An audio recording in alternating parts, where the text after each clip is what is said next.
자, 생물의 구성 단계부터 소화순환 호흡에서 시작을 한번 해볼 건데 천천히 갈게요. 살아있는 모든 생물들은 가장 작은 단위에서부터 시작을 하게 되면은 세포에서부터 시작한다라고 말할 수 있어요. 그죠? 그 세포들이 모여서 조직을 구성하게 되고 그 조직들이 모여서 기관을 형성하고 기관들이 모여서 하나의 개체를 구성하게 됩니다. 그것이 살아있는 모든 생물들의 구성 단계라고 생각하시면 될 것 같아요. 오케이?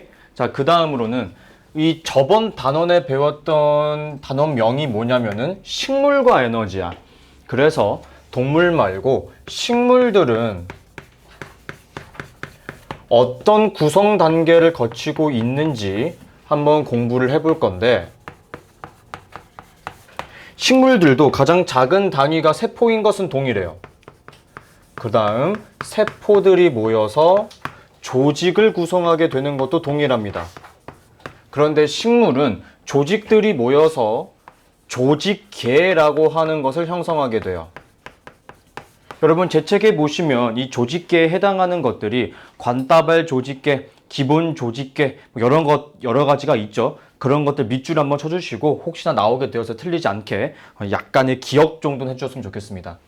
그 다음 식물은 조직계들이 모여서 하나의 기능을 담당하는 기관을 형성하게 되는데 식물에서의 기관은 눈에 보이는 모든 것들이라고 생각하시면 돼요. 우리가 식물을 딱 눈에 보면은 보이는 게 뭐 있죠? 줄기, 그런 거, 그치? 그래서 뿌리,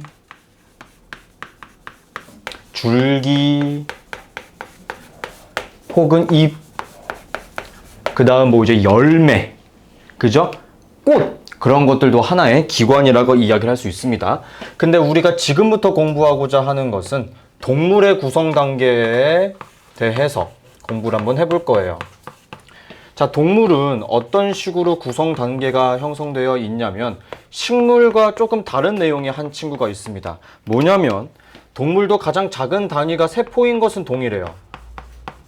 그 다음 세포들이 모여서 조직을 구성하는 것도 동일하고요.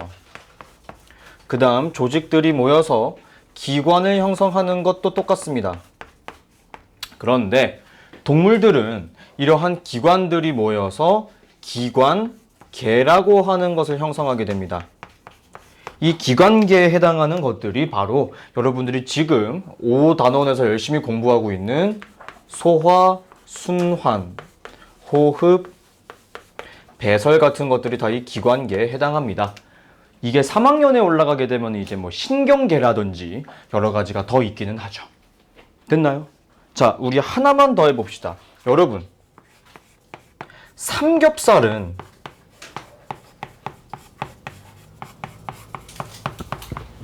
무슨 기능을 하나요? 안 하죠. 기능을 안 하니까 기관계도 해당될 수 없겠죠. 그럼 삼겹살은 세포인가요? 아니죠. 그럼 뭐 하나 남았어? 조직. 삼겹살 같은 것들은 이제 조직이라고도 볼 수 있어. 혹시나 나오게 되었을 때 헷갈리지 말라고 써주는 거야. 알겠죠? 자, 그 다음 페이지 넘어가시게 되면은 영양소에 대해서 나올 거예요. 우리는 가장 첫 번째 친구인 필수 영양소 혹은 3대 영양소라고도 불리는 친구 공부하도록 하겠습니다. 자, 여러분 필수 영양소는요 굉장히 중요한 특징을 하나 가지고 있는데 바로 우리 몸에 들어오게 되었을 때 우리가 섭취했을 때 에너지를 생성할 수 있다는 게 가장 중요한 특징입니다. 아시겠죠?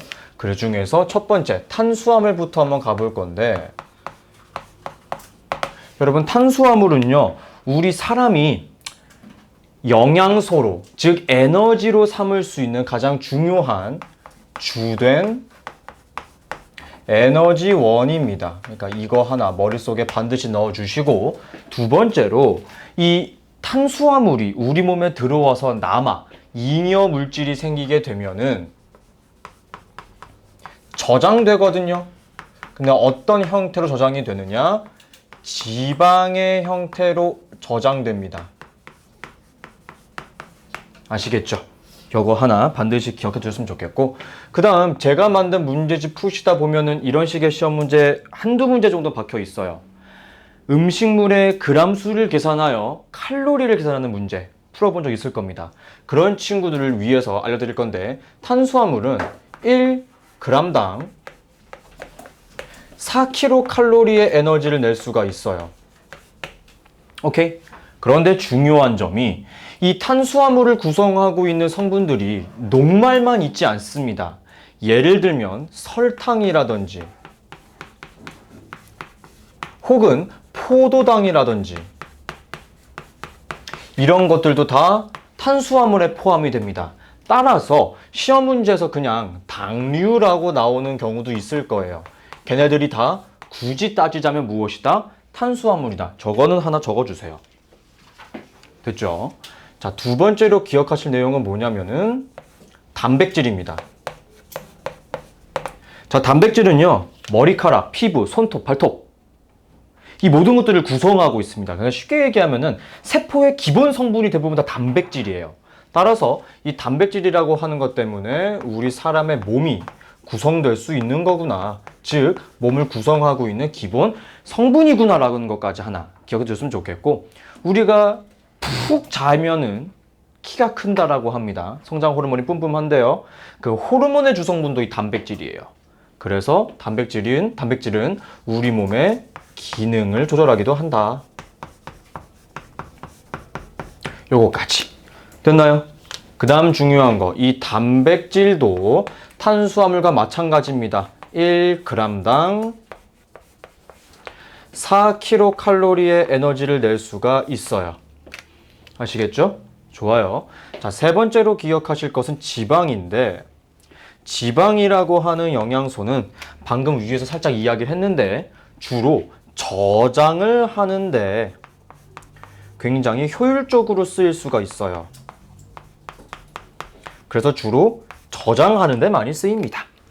자, 그 이유가 있는 게 지방이라고 하는 영양소는 똑같이 1g을 섭취하게 되었을 때 에너지를 낼 수 있는 정도가 무려 9kcal나 된다라고 합니다. 굉장히 많은 양의 에너지를 낼 수가 있겠죠. 그래서 저장을 주로 한다는 거고요. 됐죠? 좋아요. 두 번째로 넘어가게 되면은 우리 몸에서 에너지로 사용되진 않지만 반드시 필요한 영양소입니다.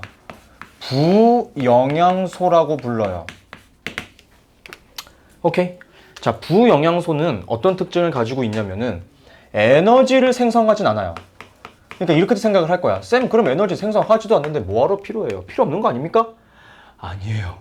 정말 중요합니다. 우리 몸에 반드시 필요한 성분입니다.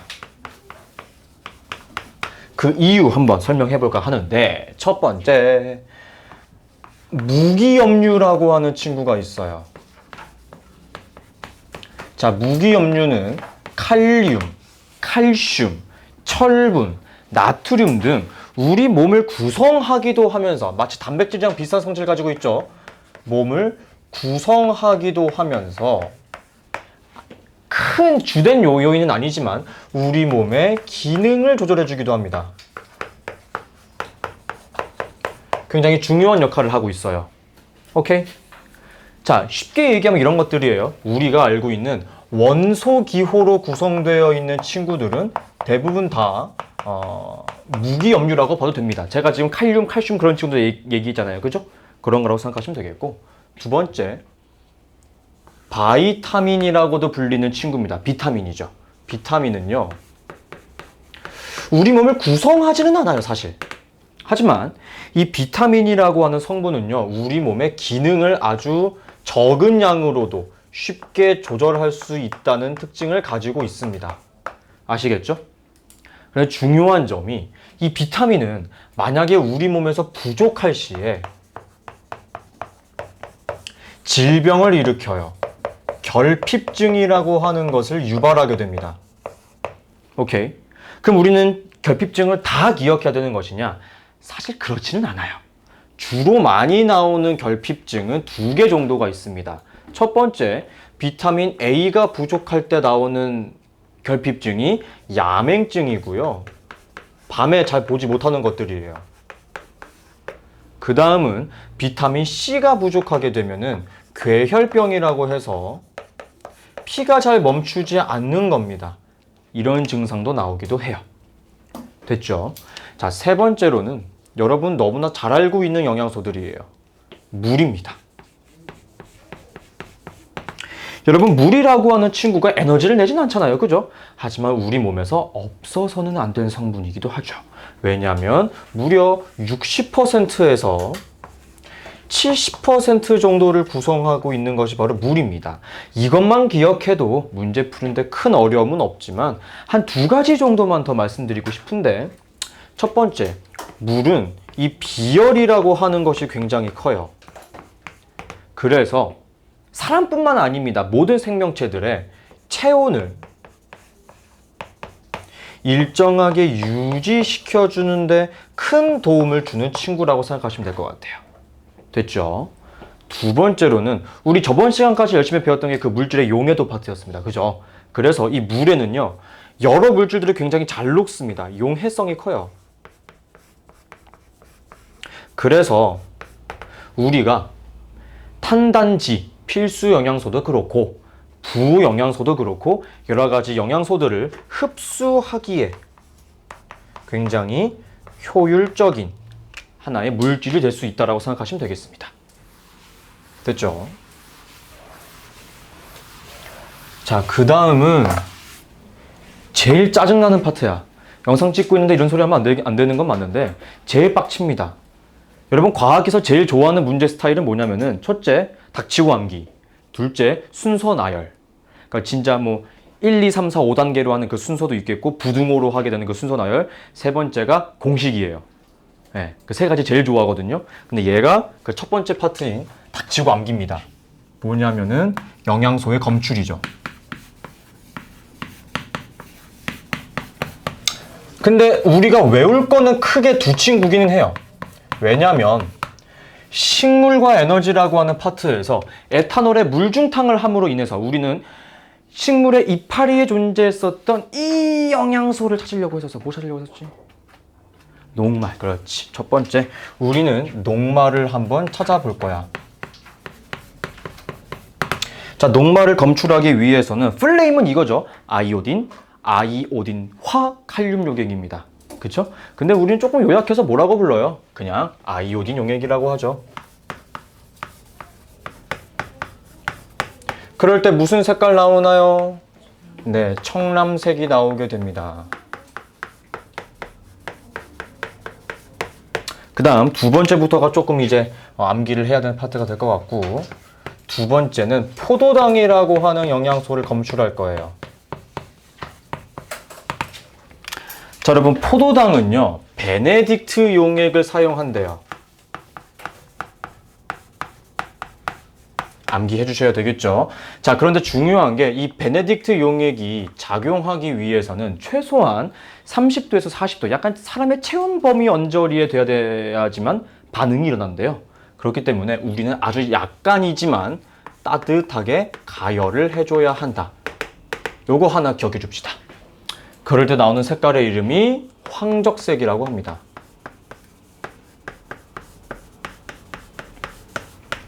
자, 제일 화나는 친구는 얘예요. 세 번째, 단백질이요.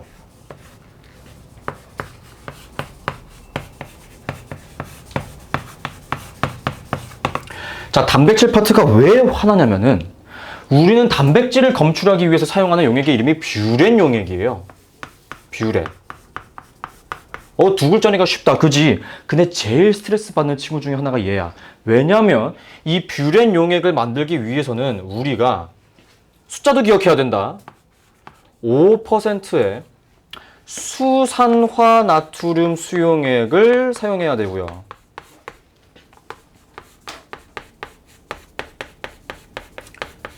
여기다가 숫자 암기해야 된다 그랬지. 1%의 황산구리 수용액을 섞어준 게 바로 뷰렛 용액이에요. 그래서 시험 문제 이렇게 물어볼 거야. 단백질을 검출하기 위해서 필요한 용액 두 가지 쓰라고 하면 뭐랑 뭐 써야 돼? 5% 수산화나트륨과 1% 황산구리 수용액이라고 얘기해야 됩니다. 아시겠죠? 아주 화나는 내용입니다. 오케이? 요거 하나 기억해줬으면 좋겠고, 그래서 단백질이 뷰렌 용액과 닿는 순간 무슨 색깔이 되냐면은 보라색이 됩니다. 마지막 네 번째는 지방이고요. 지방은 우리가 검출하기 위해서 수단이라고 하는 용액을 사용해야 됩니다. 수단은 꼭 로마자로 3을 써줘야만 해요. 그래서 우리가 수단 3라고 부릅니다. 오케이? 자, 이 수단 3는 지방과 접촉하게 될 시에 약간 분홍색에 가깝다라고 하더라고요. 선홍색을 띠게 됩니다. 됐죠? 네. 이 내용을 바탕으로 우리가 기억하실 것들이 있는데, 이런 것들이에요. 영양소 검출을 하기 위해서 우리가 약간의 실험을 진행할 거야. 첫 번째, 여러분 식용유에는 어떤 영양소가 많이 들어있을까? 말해 뭐해? 지방이지 않을까? 그치? 그럼 얘들아, 식용유는 어떤 용액과 반응할 수 있을까요? 수단 3 용액이랑 반응할 수 있겠죠. 그쵸? 여러분 두 번째, 나도 이거 강의하면서 알게 됐어. 달걀, 흰자에 주된 영양소가 바로 단백질이래요. 그러면 여러분 우리는 달걀 흰자랑 반응하게 되는 용액을 쓰라고 하면은 뷰렌 용액이라고 써도 되겠고, 두 개 쓰라고 하면 뭐랑 뭐 써야 돼? 5% 수다나트륨과 1% 황산물의 수용액이라고 써줘야 되겠지. 그치? 이런 거. 그럼 여러분 대답해봐요. 달걀 노른자에는 뭐도 같이 포함되어 있냐면 지방도 조금 섞여 있대요. 그리고 당연하게 단백질도 일부 섞여 있고요. 그럼 노른자는 어떤 용액과 어떤 용액이랑 반응하는 거예요? 수단3랑 뷰렛이랑 반응한다라고 볼 수 있겠죠. 그쵸? 뭐 요런 거. 그 다음은 양파즙이요. 바로 전 단원이었던 식물과 에너지 파트에서 식물이 광합성을 통해 저장을 했었어요. 포도당, 녹말, 설탕, 단백질, 지방. 그죠? 그 중에서 양파는 어떤 형태로 저장했었죠? 포도당의 형태로 저장을 했었습니다. 그죠? 그러면은 베네딕트랑 반응한다라고 볼 수 있겠지. 그치? 자, 그 다음 마지막으로 미음이 있어, 얘들아. 미음. 너네 미음이 뭔지 아니? 미음? 죽이야, 죽. 아주 묽은 죽인 거야. 그치? 그럼 죽이면은 얘들아, 포도당이라고 봐야 돼? 녹말이라고 봐야 돼? 굳이 따지자면? 죽이면? 그렇지. 녹말 쪽에 가까울 거야. 따라서 미음은 아이오딘이랑 반응하게 되겠지. 오케이? 여러분 이것만 얘기해 볼게요. 그러면 오렌지 주스. 걔는 여기 중에서는 누구에 해당된다라고 봐야 될까요? 굳이 따지자면. 살짝 헷갈리지? 이런 것 때문에 내가 한번 설명해 주고 싶었던 것 뿐이야. 뭐겠습니까? 얘는 포도당에 해당하는 게 맞아요. 아시겠죠? 그래서 오렌지 주스라든지 그러한 탄산 음료, 다 달달한 음료들은 다 그냥 포도당이라고 생각하셔도 됩니다. 됐죠? 됐죠? 자, 여러분 전부 다 이제 칠판 보세요.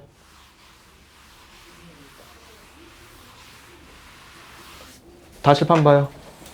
소화 첫 번째 파트부터 시작할까 합니다. 갈게. 우린 지금부터 진짜 소화에 대해서 공부를 한번 해볼 거야.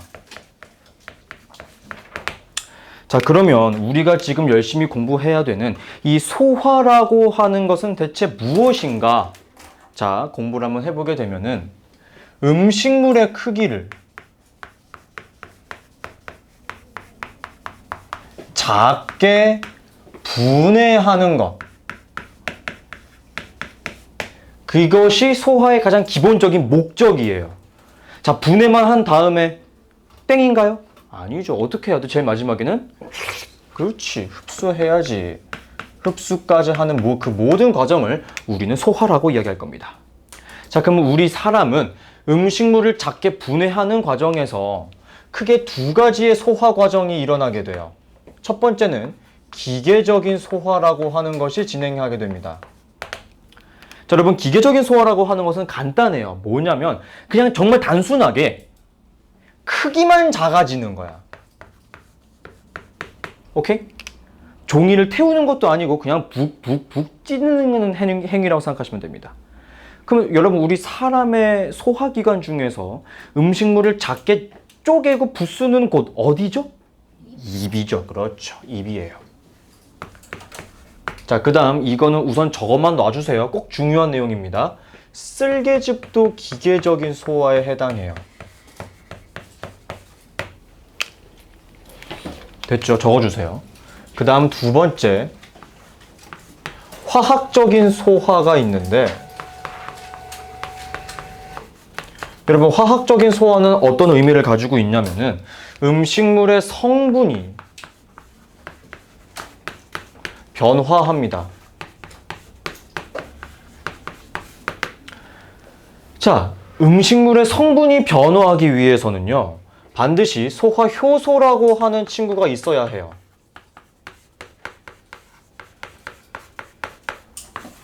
아시겠죠? 아하, 총 기계적인 소화랑 화학적인 소화라고 하는 행위를 통해 음식물의 크기가 작아지고 분해되고 흡수되는구나 라고 생각하시게 되면 되겠습니다. 됐죠? 됐죠? 자, 두 번째로 공부할 내용은 뭐냐면, 그래서 이렇게 소화를 일으키게 되는 기관들에는 뭐가 있는지 가볼게요. 자, 첫 번째로 소화관이라고 이야기합니다. 자, 이거 하나만 기억해 주세요. 여러분, 소화관은 음식물이 지나가 안 지나가?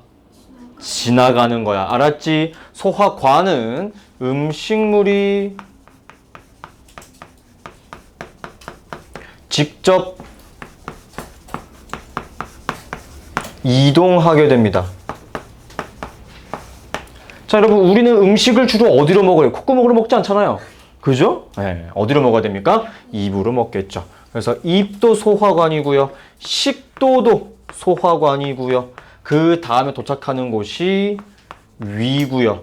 그 다음이 소장, 그 다음이 대장. 자, 많은 학생들이 여기서 끝이라고 생각을 하거든요. 절대 안 되죠? 약간 지저분할 수도 있긴 하겠지만, 항문까지. 여기가 소화관입니다. 아시겠죠? 자, 그 다음 세 번째까지만 하고 10분 쉴 거야. 좀만 화이팅. 왜 다 죽어가니? 왜 다 죽어가니? 여기 이 줄이 헬인가? 다 죽어가는데 이 줄이 지금? 아니야? 화이팅. 화이팅. 세 번째. 소화샘이라고 있어요. 자, 소화샘은 음식물이 직접적으로 이동하는 통로는 아닙니다. 그죠? 하지만 우리가 소화를 하는데 굉장히 중요한 역할을 하게 되고, 무슨 역할을 하게 되냐면은 도움을 주는 역할이라고 생각하시면 되겠습니다. 그런데 자, 이거를 포괄적으로 우리가 이야기를 하게 되면요, 소화액을 생성한다라고 생각하시면 돼요. 소화액을 생성한다. 자, 제가 소화액이라고 하는 단어를 굳이 쓴 이유가 뭐냐면요, 사실 쓸개즙에는 소화 효소가 없어요. 그래서 소화 효소라고 하는 단어가 나오면 안 되기 때문에 소화에 도움을 주는 액체, 그냥 소화액이라고 이야기한 것 뿐입니다. 아시겠죠? 자, 그럼 소화샘엔 뭐가 있는지 내 친구만 공부할 거야. 오케이? 이것만 할게요. 첫 번째, 침샘입니다. 여러분, 당연하게 침샘에서는 무슨 일을 하겠어요? 침을 생성해야 되겠죠? 침을 생성합니다. 그렇죠? 자, 두 번째부터는 조금 중요하니까 별표 하나. 뭐냐면 간인데, 여러분, 간은요, 재밌어. 쓸개즙이라고 하는 친구를 생성해. 근데 왜 간즙이 아니고 쓸개즙이냐면은, 이렇게 만든 쓸개즙을 지가 가지고 있다가 지가 분비하는 게 아니고 쓸개라고 하는 것으로 이동시킵니다. 그 이후에 쓸개집을 가지고 있었던 이 쓸개라고 하는 친구는요, 쓸개집을 잘 가지고 있어요. 쓸개집을 잘 가지고 있어요. 저장하고 있습니다. 그 이후에 어떻게 하느냐? 필요할 때 분비하기도 해요. 오케이? 자, 마지막 소화관입니다. 네 번째. 얘는 별표 5개 쳐주셔야 돼요. 이유는 여러분은 공부하시다 보면 알게 될 겁니다. 뭐냐면 이자라고 하는 소화샘인데요. 이자는 이자액이라고 하는 소화액을 만들어내게 되고요. 이 이자액이 정말 중요합니다. 왜 중요하느냐? 우리가 조금 전에 공부했었던 필수 영양소 있죠? 탄단지. 그렇죠? 그 필수 영양소를